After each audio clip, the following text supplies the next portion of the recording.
got to do the zhuzhing of the hair. Zhuzhing. Yeah, I braided it so I'd have the little kinkies. Oh, I love it. Hello everybody, Chawan here. So I am super excited to talk to Naomi Love today. Hi.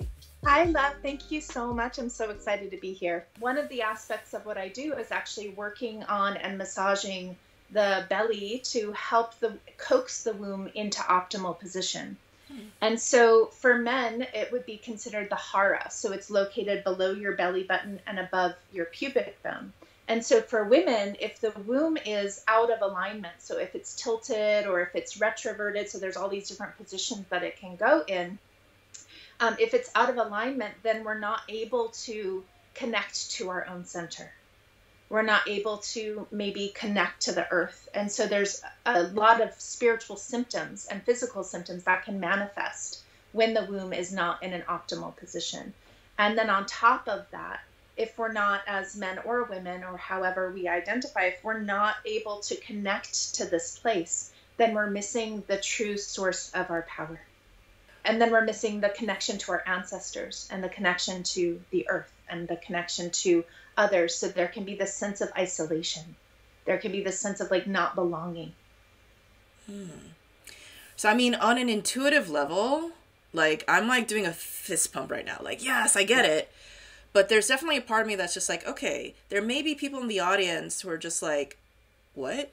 You know, like the womb is like, you know, not in alignment. What? Like, okay, maybe they've heard of chakras not being in alignment, but you're talking about the actual, for a woman who has a womb, like a physical womb, that organ. The actual organ. Yep, the actual organ. So it's small. The womb is like literally a hollow organ. And it's a suspensory organ, so it's held in by ligaments. It's not like where other organs are in place. And we don't want other organs floating around, like not a good idea. But the womb needs to be able to move for childbirth, for creating a baby. That's why it can grow so big and then come back to being small. That's such like yin energy, right? To be suspended, to not be so fixed. So that's awesome. I think I read on your site that depending on just like lots of normal things we do in life, like exercising a lot while you're menstruating, your womb can go out of physical alignment. Yes. So because we have our hips move, the womb, based on, let's say you had an accident and you have a little torsion in your hips or a little twist, that's going to affect those ligaments that are suspending it. So you can imagine like we have this like little womb and then there's these little rubber bands that have it holding in place. And so wherever your hips are, whatever the trauma is, if you fall onto your back or you fall forward or you're holding a lot of tension, the other thing that can happen is a lot of us forget to breathe into our diaphragms. And so that will create its own kind of tension, creating an oppression on the lower part of the body, which actually can manifest as like a pressing on the womb. The bloating of the intestines, the digestive issues can have an oppressive effect. It's like bogging the womb down, really. Trauma can absolutely create different crystalline patterns of contraction in different places in the body, depending on where that trauma lands inside of us. Before we go more into the physical part, I just want to build context around this. The womb is, first of all, the incubator of life. We all know that. And it, even after we're born from it, when we develop our own wombs, if we have that physical organ, even though it's so important and it's kind of foundational, there's not a lot of emphasis in mainstream, just like, I don't know, like I call it the Gwyneth Paltrow mainstream spirituality people. There's not a lot of talk about it. Why is that? I think that we are in some way, what comes through right now is I'm getting goosebumps, first of all. So thank you for such a beautiful question. I think that there's a denial ultimately of the inner yin essence. And what's happening in that kind of spirituality is it's like an empty yang.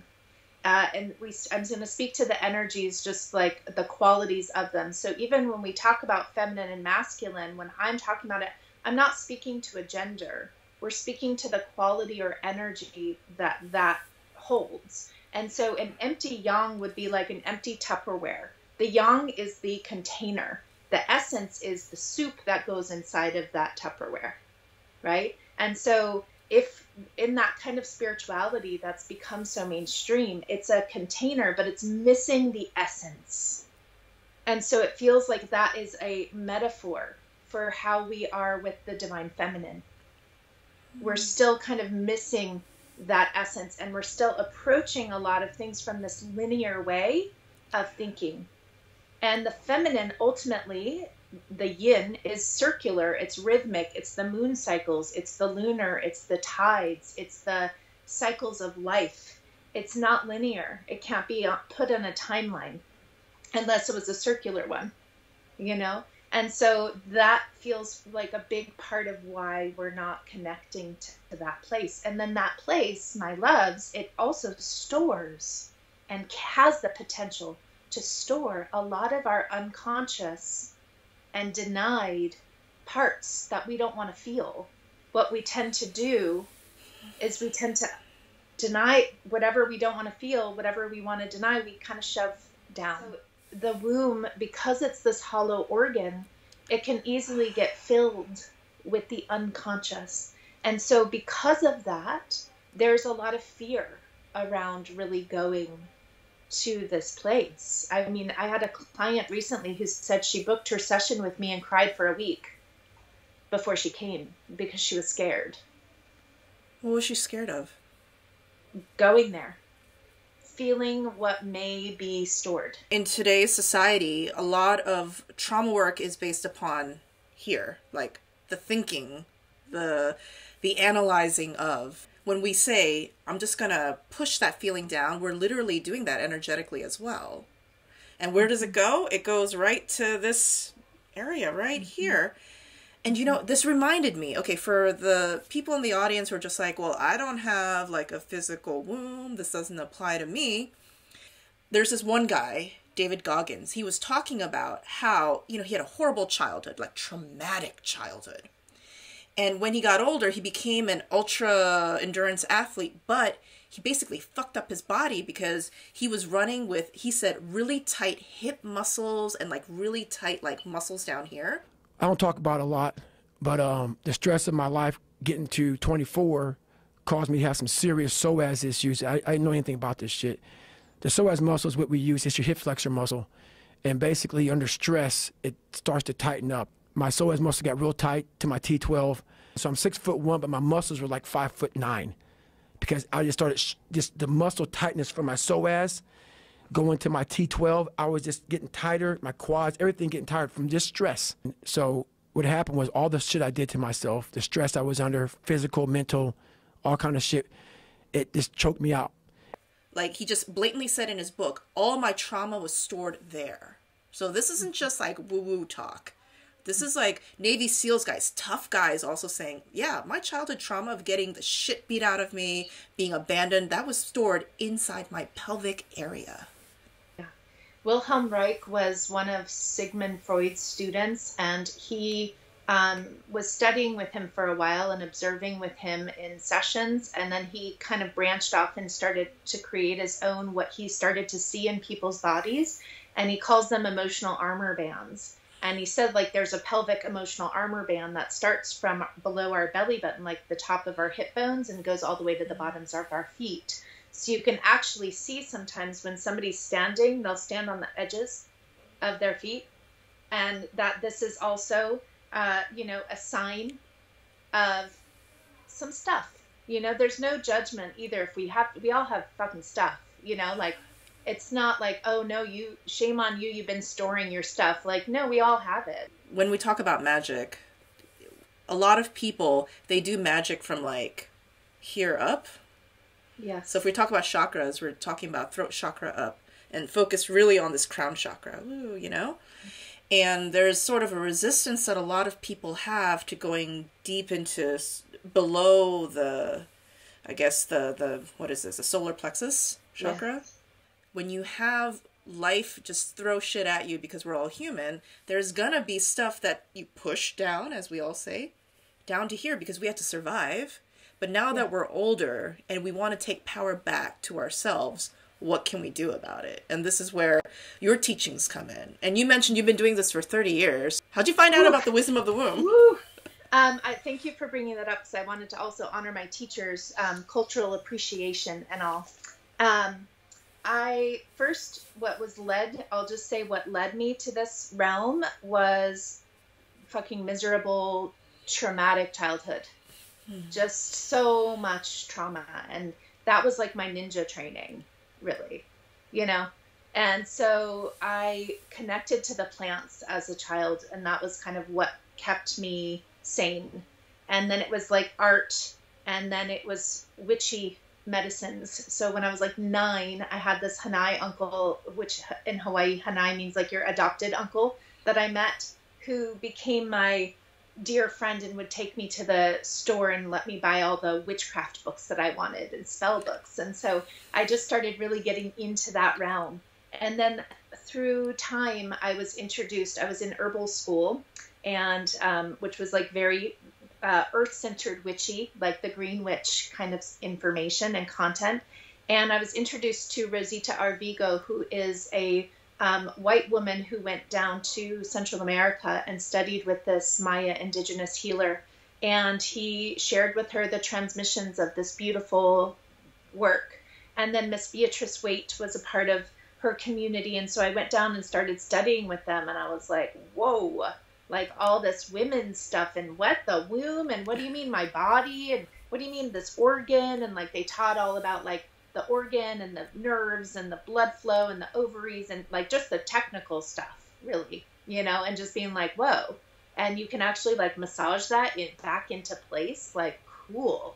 And then within that, I was also apprenticing with a shamanic herbalist and practitioner. And so it just kept growing and building and building and building. And I used to be a teacher for the Arvigo Institute, which is what it was called.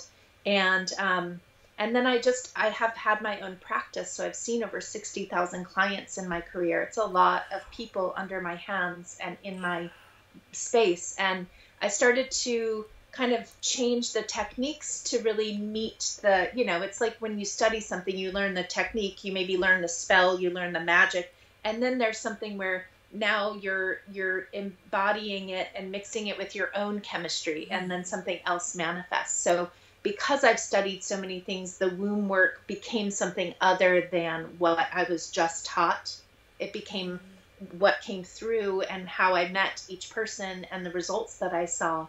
And so now it's like I have a school and I'm like, okay, the wise womb medicine path. And the reason why I want to just speak to this for a moment, the reason why, as you shared earlier, why I call it the womb is, yes, we actually work with the foundation as the womb is a woman's center. And for men, we work with the hara, but more to me, it's about speaking to that portal. The womb is a portal which we all come from. All of humanity comes from this womb, the center. And this is a really powerful, energetic system. When you're an egg inside your mother, in her ovaries, she was an egg inside her mother. And her mother was an egg inside her mother. And her mother, so it's connected to our ancestors. It's connected to where we come from. And for me, I denied where I came from because I fucking hated it. And it was terrible and miserable. And so part of, for me, the womb, it's like I've been doing the womb work now for so long, and there's still like work to do because it's like, oh shit, I was denying all that. Now there's this other piece that comes in of like, ooh, the more that we can be embracing to all of it, even the parts that we deny, even the like past, the shadow, the family, the ancestors you don't really resonate with. The more that I can bring healing to that, the more healing that there is in my own body, and then ultimately with the earth. And so for transgender folks, what we do in our work is we actually build an energetic womb, and we end up imbuing it and empowering it and creating it so that you can connect to this energetic womb space, so that you don't have to feel there's an aching and longing from the clients that I've worked with of not having this. So we actually build that portal we build that energetic womb. And for those that identify as man, we can connect to the hara. And the hara is in a similar location. And this is still like the center place of our personal power, the seat of that. And so we can still do similar work. To me, it's not gender specific. It's human specific. The womb is kind of where it's the beginnings of everything. We all came from a womb. And also that we all have an energetic womb. Maybe we did have a physical womb, but we had a hysterectomy and it's gone, but we still have that energy there. Because we all have energy centers. So it's not really about the gender. It's not about the physical aspect as much as conveniently, if you do have a physical womb, then it's right there in that energy center. But just because you don't have it, male, transgender, had a hysterectomy, whatever, it's still there. That energy is still there. Exactly. We can still cultivate a connection to the spirit of the womb. The stereotype is a woman who has like a physical womb. Sort of like, okay, she gets like PMS, you know, she has her period and then she, you know, she goes fucking crazy, but then you give her some chocolate and then she gets back to her, you know what I mean? So there's that. So when we think about the womb, we almost think of it as something that causes a lot of emotional disturbance. We think of it as something that, you know, holds a baby, but then other than that, it's kind of like, what's the point? Because it just bleeds and it causes like, you know, hormonal fluctuations and it just, you know, it hurts. Sometimes I have a love-hate relationship with my womb. I think a lot of us who have like physical wombs are just like, why? What? You know? So we kind of see the womb in like not a great way, even though we all come from one. I guess unless we were born outside in some sort of machine incubator. Anyways. I know, I was like, are we all from a womb? I'm wondering more about this energetic womb. What is that exactly? Great question.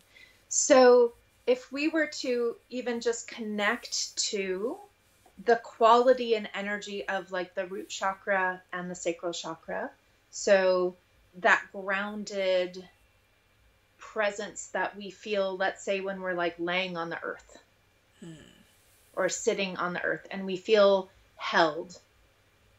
We feel like we can actually surrender our pelvis to be held. We don't have to hold it in. And so in the same way, the womb is there, whether or not we're connected to it or not, spiritually, on a spirit level.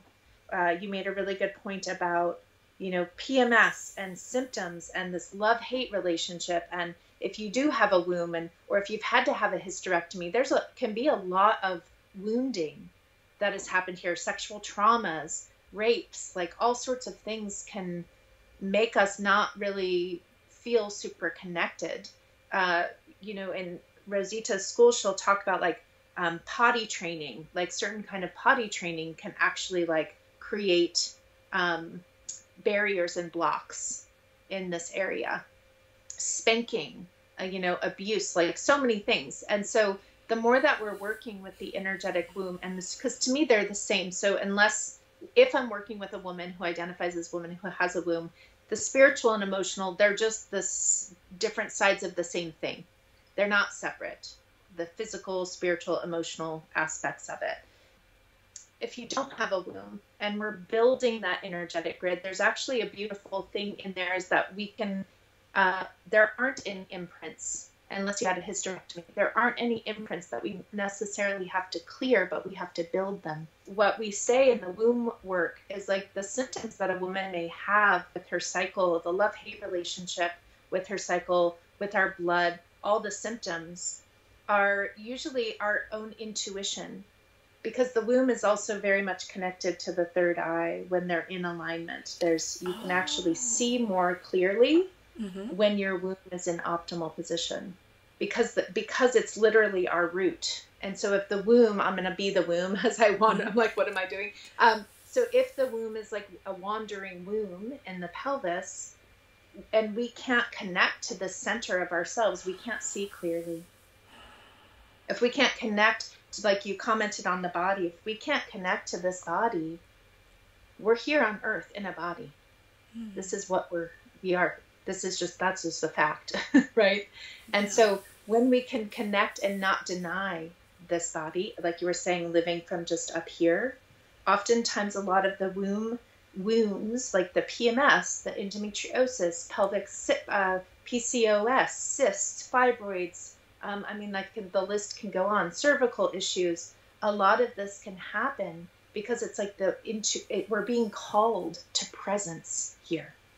It makes sense. This is the container that, you know, like you came from that container. And so it only makes sense that some sort of like residue of whatever was in that container is going to be embedded in you somehow. I mean, if you're going to make like, think about it, guys, if you're going to make like chocolate milk, but your cup, it had some orange juice in it and you didn't wash it, your chocolate milk is going to have orange residue in it. We all, in very recent history, have ancestral residues of war, abuse, all of that stuff that's happening constantly. Well, and the beautiful thing about this as well is it's like being a witch and doing magic while inside of yourself.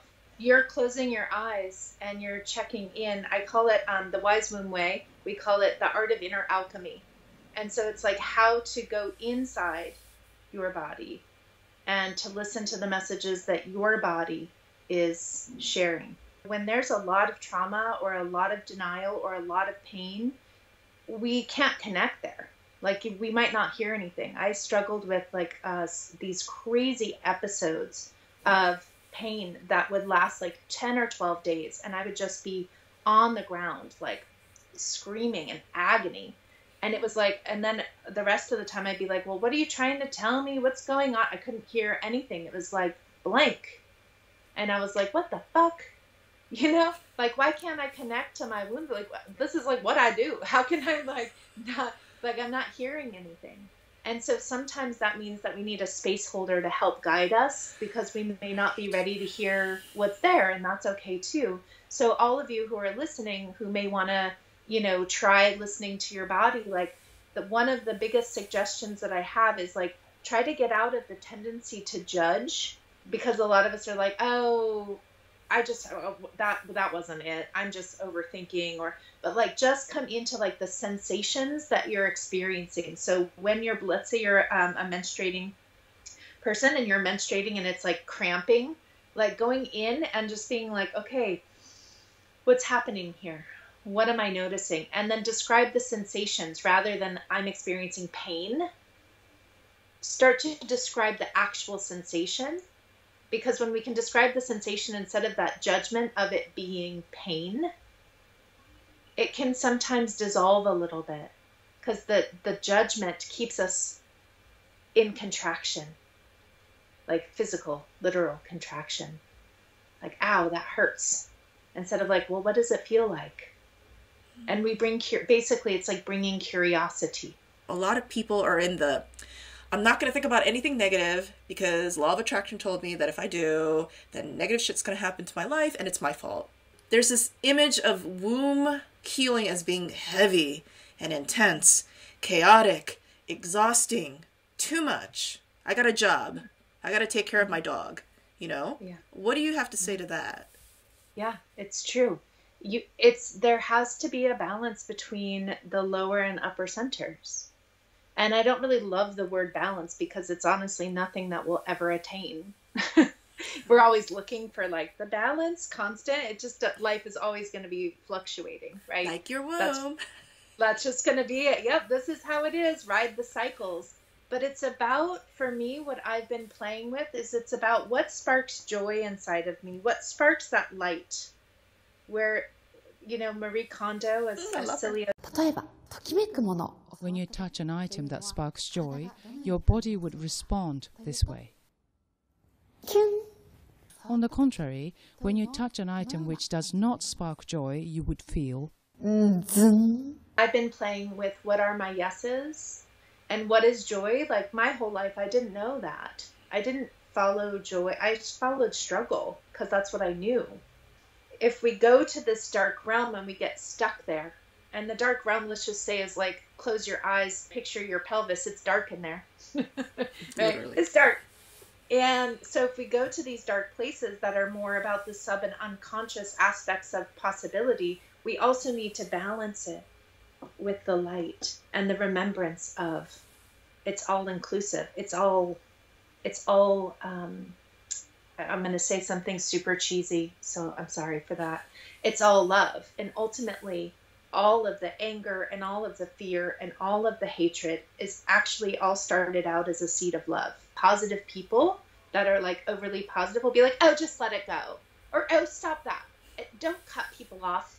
Let people have their process.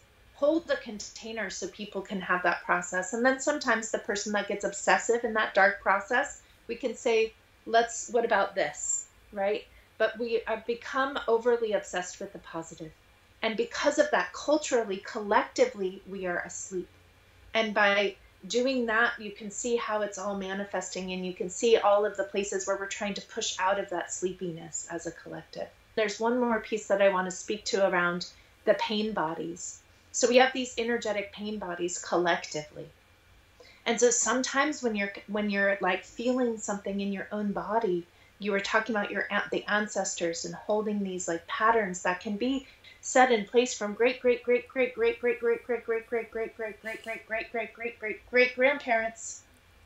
And because they didn't do their work and they didn't do their work and they didn't do their work and they didn't do now it's yours to do. There's a magic in knowing what's yours and knowing what's not. That's a different conversation. But here, that part is also really important with owning the shadow and owning the light. It's equal. How does working with the womb help to develop that?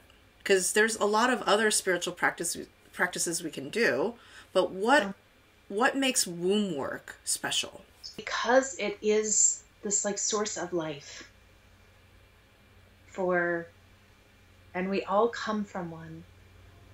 And it's literally in our center that the more that we're able to, for those of us that have a physical womb, for those of us who need to build the energetic womb or connect to the spirit of the womb post-hysterectomy or something, we have this like unlimited source of power that like literally has the remembrance of creation, creative energy, creative flow. The ovaries are the light bringers, the bringers of joy. They generate energy. And when we have this reverence, there is an empowered quality that we can connect to that is like none other. And it is completely you and yours. Yeah, it's like you have your own womb, you have your own connection. It manifests how it manifests. And it's this deep, it's your center. Like literally. I'm almost envisioning like Hecate with her 2 torches, you know? Yes. Yes. The way that you're talking about it is that it's this regenerative, powerful, filled with the wellspring of life. The Holy Grail. Holy Grail. Mary Magdalene's blood. So that's where we want to also come into the witchiness as a woman who bleeds to connect to the blood. This blood, when we're healthy, so this is another piece, our blood will also tell us where our health is. Our symptoms of our womb through bleeding and ovulation, through watching the rhythms of our cycle, like this is also the coolest part. If I teach in the school, we do like cycle charting. So we just start noticing what's happening every month with your cycle. We do like the technical thing of like, you know, charting every day, doing your temperature, writing out symptoms and emotional experiences. And the beautiful thing about that is you're starting to understand your own natural rhythms. The more that you know, and for men, you can do this as well, just start charting yourself. Start noticing what are your tendencies and patterns. You can do it too. Because the more that you start knowing your tendencies, like, ooh, when I'm ovulating, right before I ovulate, I get very jovial. I'm very open. I'm very social. I'm like, ooh, yeah, I can. And let me tell you, ovulation, Naomi, cannot make the agenda for the rest of my Naomi experience because that girl has so much fucking energy. And menstruating Naomi does not. And post-menstruation, I'm tired. And so if I let that ovulation Naomi schedule my month, the rest of me is fucking pissed because I can't keep up. And so the more that we can like start to know what our natural rhythms are, the more we empowered we are to know ourselves and to know our tendencies. And so then when we look at the health of our blood, when we look at the health of our like our actual blood, like as we're bleeding, if it's like a brown color, if it's like a really light pink, if it's super clotty, this is telling us that we're not maybe in optimal health. And so then we can start to change and do different things so that we can actually get that beautiful burgundy red blood. And when we have that blood is full of stem cells. It's like so healing. And they are, you know, people on Instagram, for me, it's too much, but they'll like take pictures of like blood face masks. You can rub it on yourself. You can like take that blood and put it on places where you have pain, where you have scratches, where you have things that on your body that need to heal. That is the inner nectar. And so when I think of like Mary Magdalene, you know, with the archetype of like being called the prostitute, you know, which meaning like they really didn't want to honor her sexuality. They didn't want to honor her blood, her womb, that root that she owned. And so to me, I'm like that, when I read that, I think I read it, it made so much sense to me. I'm like, of course they want to deny that power. This organ has the capacity to regenerate. It literally sheds and regenerates and sheds. And then in that, the ovaries, being light generators, bringers of joy, can activate, and we can take semen in and we can create a baby. Like that is like, I know I used to be like, whatever, like making babies, whatever. But then I attended and I've helped thousands of people get pregnant. And then I've attended a lot of births, and I was like, oh yeah, that's a full-on miracle. That is magic, actually. A lot of witches, they do spells with their menstrual blood. Like blood magic, that's super fucking powerful. Super, super fucking powerful. I've personally also done spells with blood, but I felt as though, like my menstrual blood, but I didn't know how to do it. Like I felt kind of disconnected from it. So I think that's part of like a lot of the wounding a lot of women have. It's like we've been taught that this blood is smelly and it's how inconvenient if we have like all this blood gushing out. So we never think about it as, oh my God, there's like stem cells in there. Like the cures for all these diseases is like coming out of our cooch. Totally. Magic. It literally is like not just like magic in terms of like drawing sigils with your blood, but scientifically there's cures for the ails of humankind, physically, scientifically, inside our menstrual blood. And of course, there's also, you know, Kim Kardashian doing like vampire facials, you know, and keeping that glow going. I know a lot of people love to hate on the Kardashians and stuff. I get it. But come on, guys. Like, if something happens to the Kardashians, forget what's happening in the White House. People care about the Kardashians. Let's not denigrate her power as a witch. And I feel oftentimes when women denigrate other women, especially women who are sexual or own their sexuality, I wonder about, you know, like what sort of disconnection we're having with maybe our womb, maybe our womanhood. One of my teachers would say, whatever your like if you see that and you have something with another woman and it's like usually it's showing you where your void is. So if I'm like, fuck you and your sexual witchy magic, it's showing you where I have denied my sexual witchy magic. You know, and that's one of the ways that I alchemize my experiences in the world all the time. Where's my version of that? If I'm going to be like, blah, blah, blah, where's my version of that behavior, of that pattern, of that whatever it is, so that I can own my own thing instead of projecting it out.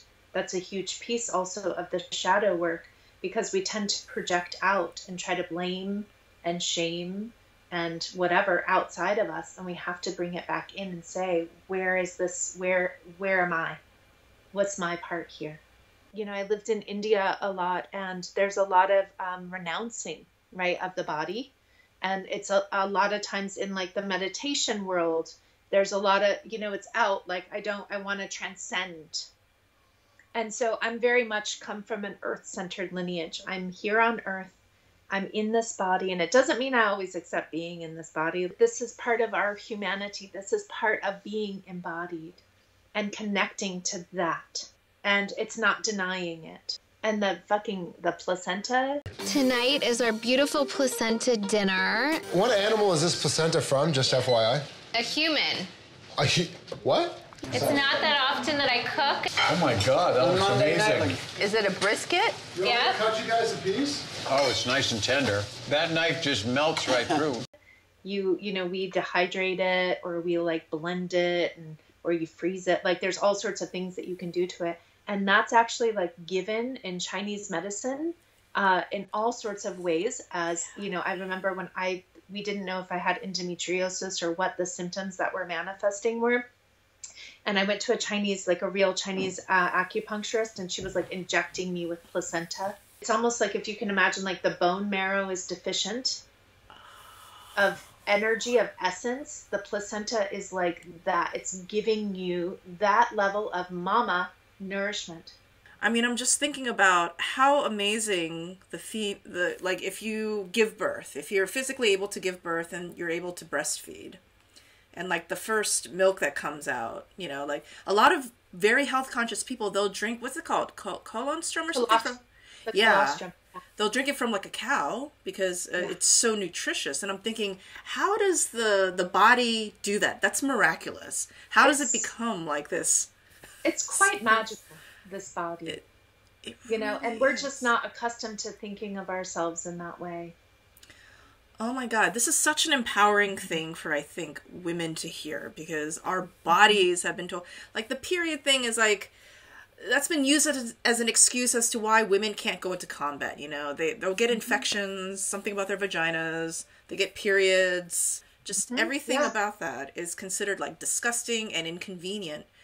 But actually what I'm hearing from you, which is like getting me super like pumped and excited, is that everybody has a womb, but guess what? As a person who was born with a womb, you actually have a very convenient kind of thermometer, physical thing that tells you, hey, you know, like your energetic womb is like this. And like somebody who wasn't born with a womb, maybe they have to like build that, but you actually were born with it. It's like you're born with this specific sort of like gauge on you that tells you very conveniently what's going on in your energetic womb. Yeah, it'll tell you if you should not be in that relationship. It'll tell you if you don't want to be having sex with that person, if your true self doesn't want to be. It'll let you know. The more that I consider it like our inner compass. It's like an inner navigational system. And the more that for me, the more that I've connected to my womb space, the more that I have cleared out, you know, toxic relationships and all of those challenges that I had so consistently gravitated towards because it was all that I knew, which was creating all of these symptoms in my body. And it was like, what the fuck? And I don't understand. And then once I cleared and cleared and cleared and started to really like, it lets me know, my womb space, like lets me know where I'm at, how I'm taking care of myself, how I'm tending to myself. It'll let me know what my yeses are. Everything is like coming from this inner place of like, deep listening. And when we are able to do that deep listening of like truly connecting to our center, it's almost like there isn't a question.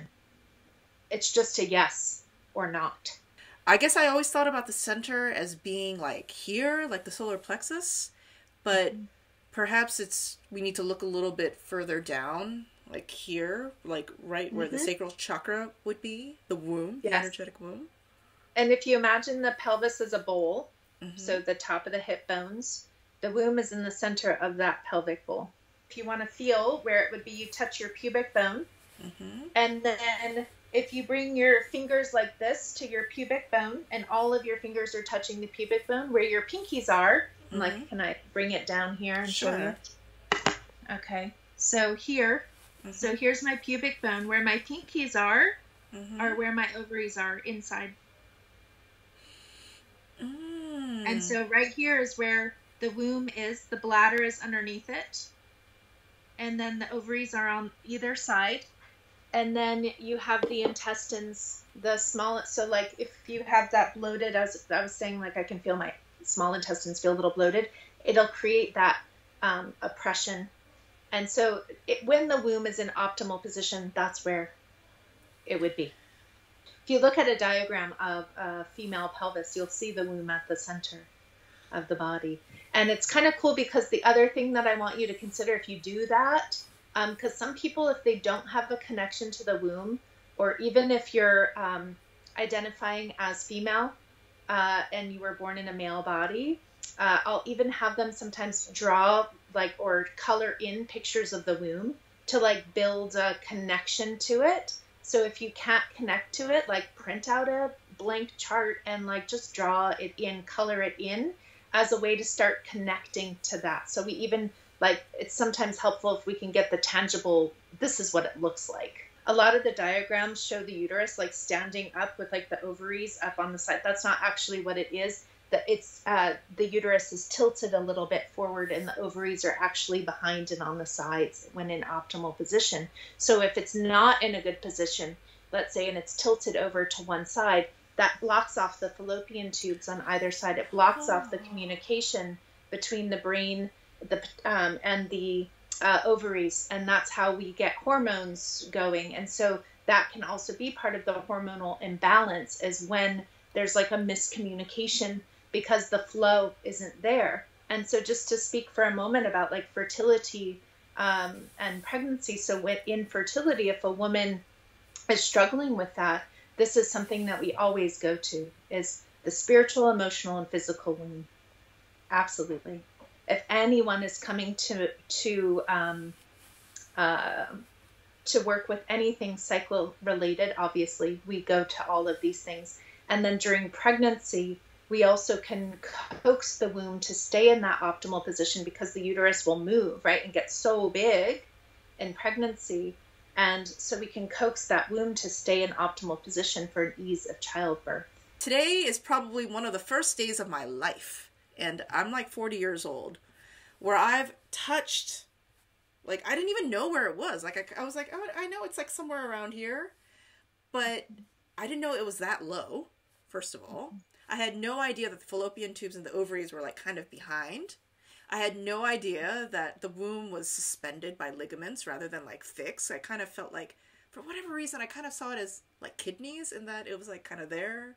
But I'm like feeling my womb right now. I always thought my womb was like right here, but it's actually lower. So now that I'm actually touching it, I can feel this pressure. And to be honest, like I'm pressing it and I feel a little bit nauseous. Like I'm just like, yeah. I love it. You're just like, yeah. I'm all, yeah. Nausea. Pretty much, yeah. So the entire time I thought it was like closer to my stomach. It's like down here. It's like actually really close to like my pussy, right? Yeah. So it's pretty close to that. And I'm like massaging it right now. It feels uncomfortable. Yeah. It will usually at first. And then once we clear whatever like stagnation or tension is around that, like one of the things that I do is like, you know, magic. I do a lot of, my fingers are magical, hands are magical, and we clear all of the like sediment, I want to call it. Like we're standing up a lot. So gravity, sediment. So it's sort of like sediment lands here in this pelvic bowl also, if you want to just think of it as like just factual. And so we clear a lot of that, and then it's like, oh my God, yum. Oh my God. Like now it's like when you get womb work, when you're, you know, massaging through the belly. So I want to clarify also, like the womb work is through the belly.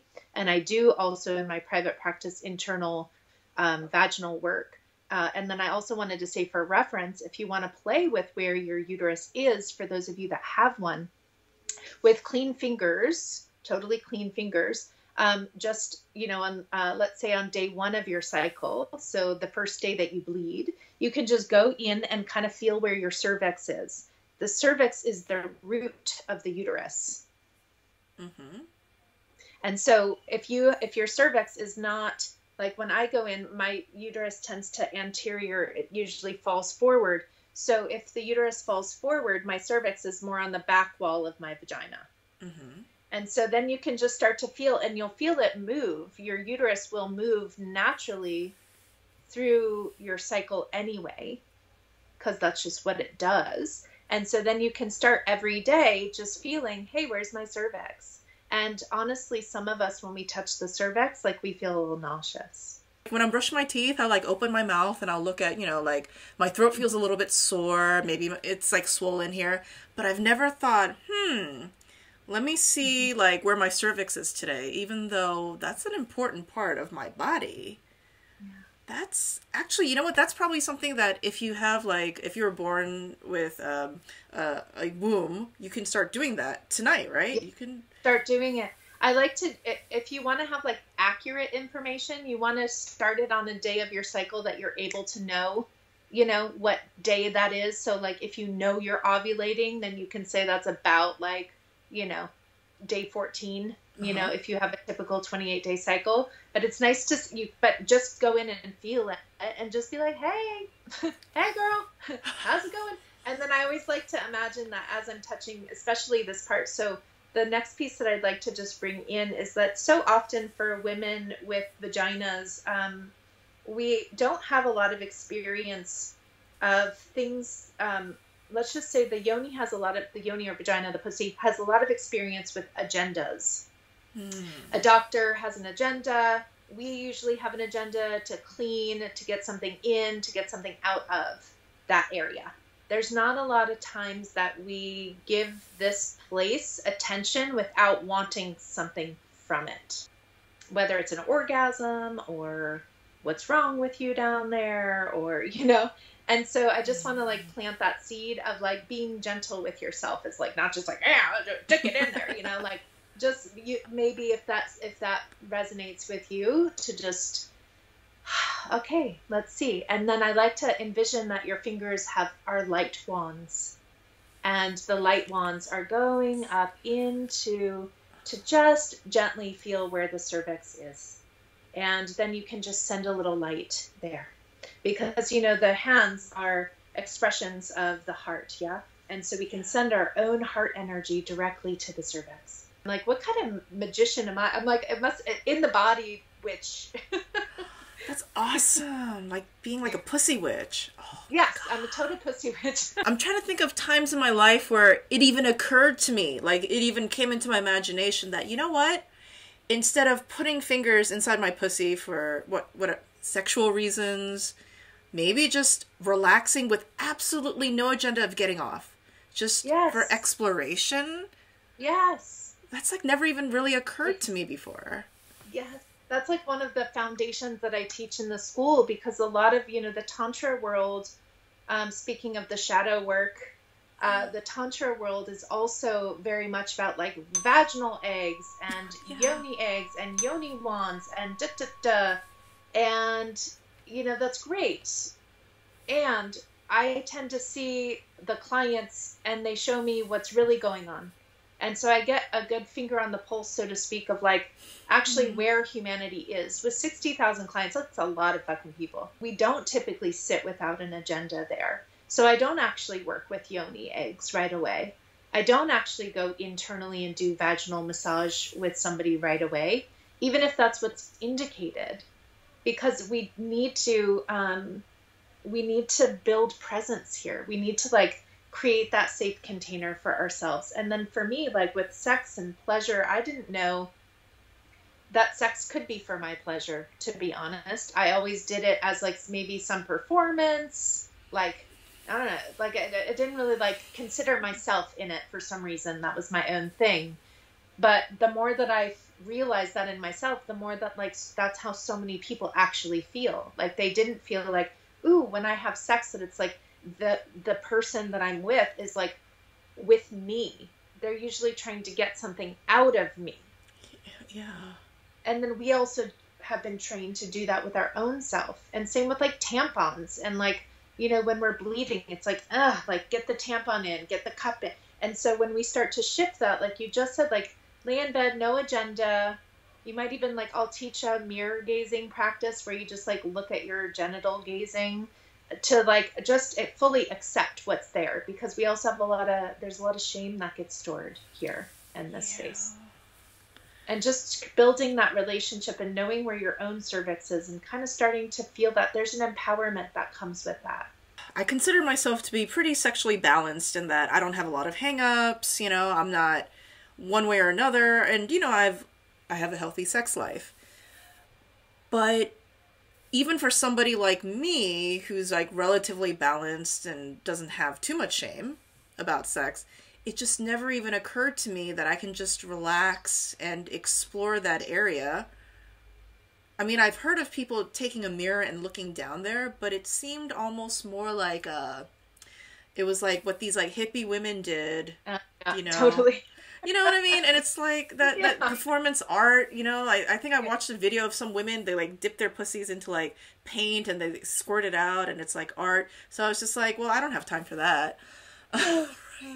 But what you're suggesting is actually, I don't know, it's sort of like I brush my hair and I like look at the health of my hair. Why can't I do that to my pussy? Yeah.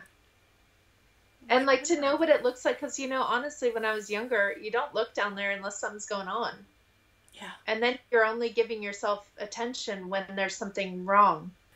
I really thought for some reason that womb wisdom was separated from the sexuality. I don't know why. Like, I think subconsciously I thought there was a separation. Yeah. But, I mean, the more we're talking, it's sort of like, it's all interconnected, right? Yeah, I call it like, it's your sex. It's like, I tried to get away from like vagina and womb and yoni. It's just like, this is your sex organs. It's all of it. But I do want to say that when we're working with the spirits, the yoni, the pussy, has a different energy than the womb. In what way? So when I did a journey, so we do this thing in the temple, I call it temple work. It's like, whatever the stuff is you don't write about, you know, it's like, it's all like magic. And I never tell my students what we're doing, because if you do it, it doesn't make sense. Mm-hmm. They're like, whatever.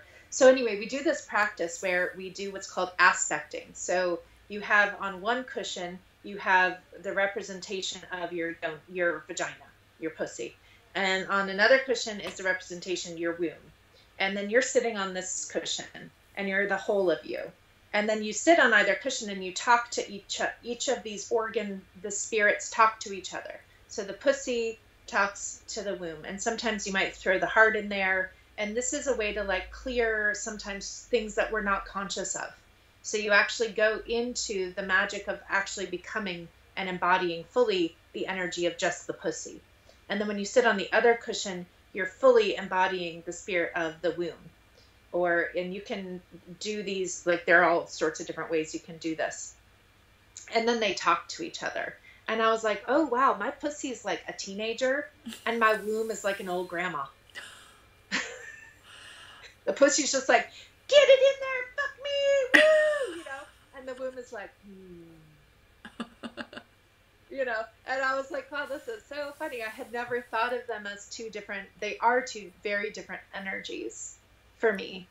And they're not the same whatsoever. And some of their needs are different. And the ovaries are both two different personalities. They're not the same person. There's also personalities in your ovaries. Yes. They both have their own energy. Yeah. And so you can look at the right side and connect to the right side ovary, and it has a different quality of presence.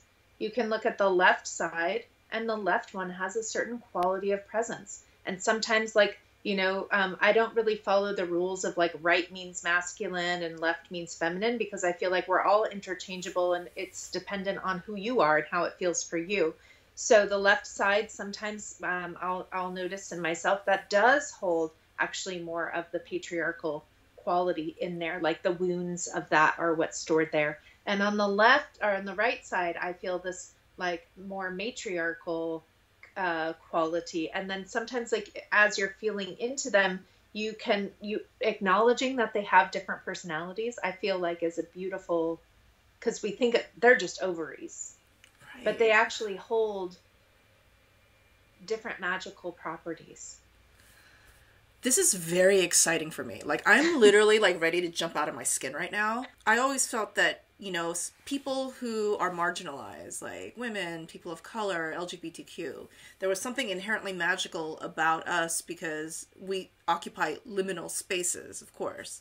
Mm-hmm. But then, on top of that, realizing the physical liminality of the womb, of it being suspended, and now of all these aspects of the sense organs, like having distinct characteristics. distinct personalities and maybe distinct spirits in them that you can work with. Now, like, the mind boggles. You know, like in traditional Native American, like you can't do a sweat lodge if you're bleeding, because the belief is already that you're connected, that you're already in that intuitive state, that in that liminal space of the, like, the veil is thinner. So you don't actually go into the sweat lodge because you are it. Like, it's pretty, like, we are, you know, it's pretty magical. And as we're talking, I'm like, yeah, it might sound a little crazy to be like, we're all these different parts and pieces. But one thing that I see in my practice so much is that we don't acknowledge all the, you know, we have a little girl or a little boy, and we have a little teenager, and we have an auntie or grandma. Like, we have all of these different archetypes within us. And the more that we can start to acknowledge these different archetypes, and give them what they need, the more that we can be more fully embodied. That's held in each ovary by bringing our breath there and then sending it through this grounding cord to the earth. This is similar-ish to some magical meditations that I've done, but for this, I'm focusing on grounding myself, anchoring myself through my womb.